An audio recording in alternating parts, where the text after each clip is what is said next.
Hey there, draft fans. LB3 is back and here with scouting profiles for the 2020 NFL Draft Class. To get this all started off, I thought it'd be fun to kick things off with a riser in the draft process with Baylor wide receiver Denzel Mims. Maybe we can try to find out why he has been rising and plot out where he really should be going. If you're curious where my intro to scouting or any other series are, I think I'll resume those over the summer as I want to try to load up on draft profiles published before the 2020 NFL Draft. Now getting started with Denzel Mims, we are going to take a look at his athleticism, as that has been a key part of his rise. We will be using Player Profiler to take a look at athleticism this draft cycle, as it is a well put together graph that provides context to some of the numbers. Going through it very quickly for anyone who isn't sure what some of the things on screen are.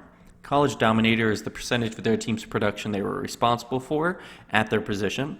Breakout age and college yards per reception are fairly self-explanatory, and SparkX is a general ranking of a player's athleticism.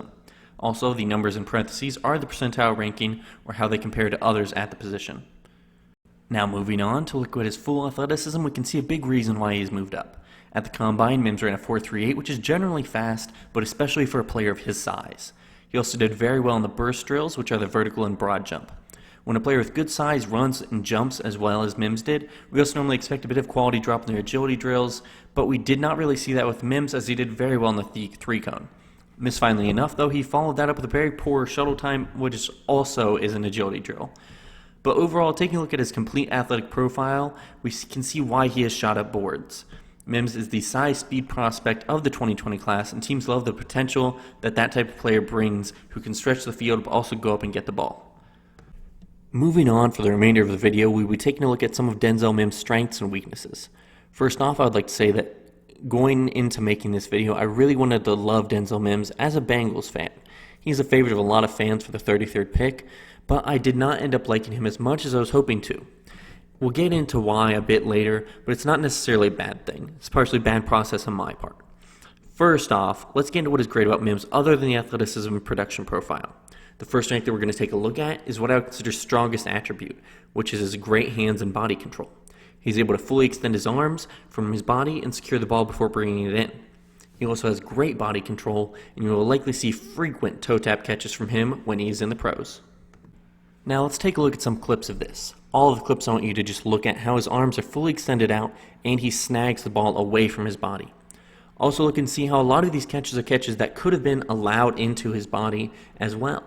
He's just very aggressive at attacking the ball. It's a dog mentality. The last clip especially is a great example of his hands and body control. He'll be able to make impressive catches along the sideline in the pros for sure, in this clip where he just gets his toes down just right. Very impressive. The next strength that we're going to take a look at is something that you may have seen a bit in the last clips too, and is something underrated for wide receivers. He uses his arms really well to create space from the corner to be able to go up and get it. Quarterback who trusts him to go up and get it will be rewarded more often than not. The next strength that we are taking a look at is something that we'll also talk about a bit more in the weaknesses. That is his speed, as he has enough to be able to threaten cornerbacks deep so they can't sit on underneath routes. This is key for him in the NFL, as receivers that can't threaten deep are normally relegated to being possession-type receivers. In this clip, he's able to get the corner onto his back hip, and that gives him plenty of opportunity to stop and work back to the ball. A slower receiver, it would be easier for the corner to sit underneath that route and make a play on the ball without worrying about getting beat deep. The last strength is something that I don't value very much in wide receivers, which is run blocking. Of course, it has value, and you would rather a wide receiver be a good run blocker than a poor one, but I would be unlikely to really change how I feel about a receiver because of his blocking. With that in mind, though, I love the energy you see in Mims blocking. It makes sense with his physical play style, they mesh well together. Let's take a look at some clips of that blocking. He is clearly out looking for blocks on plays, and he's able to just latch on and carry the defenders out of the play. This clip is my favorite one. He sees that the play is devolving, and to help get some more yards for the quarterback running or the wide receiver catching the ball, he starts seeking someone out to block. A great mentality that you can see in his play as well.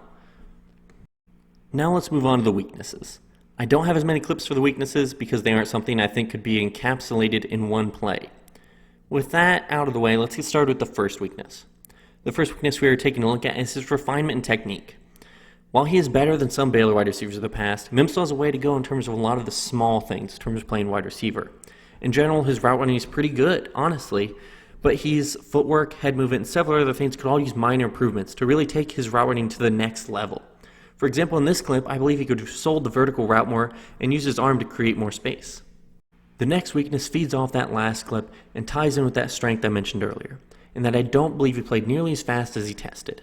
Generally, when we think of a 4-3-8 receiver, you're thinking of a consistent deep threat that can beat corners deep. However, rarely do you see Mims just run by a cornerback. Mims still plays fast, but he does not play as his combine performance would have you believe. I believe he has more speed he could tap into, especially watching his tape. He's more of a build-up speed kind of runner. If we look at this clip I also used with the strengths, we can see that he is able to generate some separation, but the corner is able to stick with him despite this. Mims is not unathletic, and that's not what I'm implying. Far from it, actually. But the film does not match the insane athlete that we saw at the combine, and I want to see more of that one. Now that is all for our strengths and weaknesses. In past years, I would do a comparison for the player at this point, but this year I don't want to do comparisons because I'm never happy with the ones I end up with for a variety of reasons, and people always have questions about them. So instead, I'm just going to close out my overall thoughts on the player and around where I think he should go in the draft and the potential that he brings to the table. So with that in mind, with the questions that I have about Mims' athleticism, what are my overall thoughts on him? Mims wins and clears ways that he won in college that he should be able to continue doing in the pros. Mims is not a jump ball receiver like a T. Higgins.